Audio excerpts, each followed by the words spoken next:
we don't have the same choice that you make for your kids, because I read that your children went to private school. No, my children went to public school. But we even if it was public school, it probably was the best public school. I can't pack up and say I'm leaving Hyde Park and going to Germantown. That's our suburban area, because I can't afford it. My daughter can't afford it. I understand. So we want to make what we got great, whether it's charter or traditional.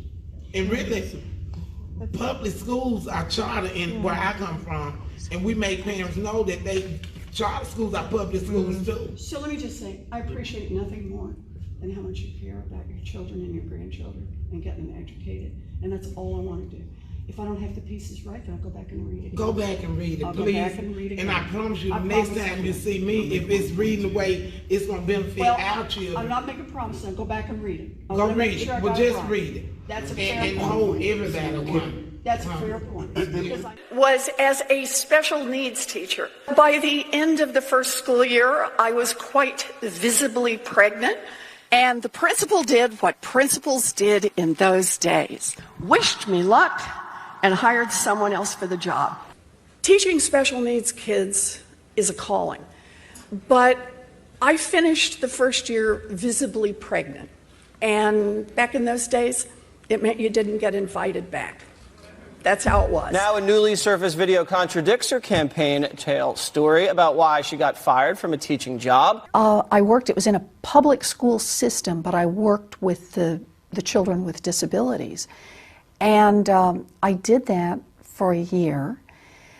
And then that summer, I actually didn't have the education courses. So I was on an emergency certificate, it was called. And I went back to graduate school and took a couple of courses in education and said, I don't think this is going to work out for me.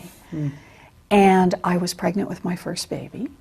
So I had a baby and stayed home for a couple of years. The 2020 presidential hopeful is again facing backlash after the Washington Post published her 1986 Texas bar registration card. There, under race, Warren listed herself as American Indian. Elizabeth Warren says she's sorry. It is about an apology from the heart, an apology for not being more sensitive to tribal citizenship and tribal sovereignty. Lying and cheating her way to the presidency if possible. She's trying to win, remember? She defrauded people with her credentials. She said she was Indian. And I said that I have more Indian blood than she does, and I have none. I'm sorry.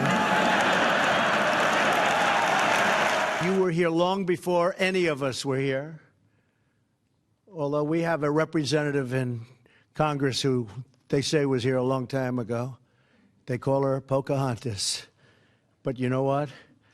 I like you because you are special.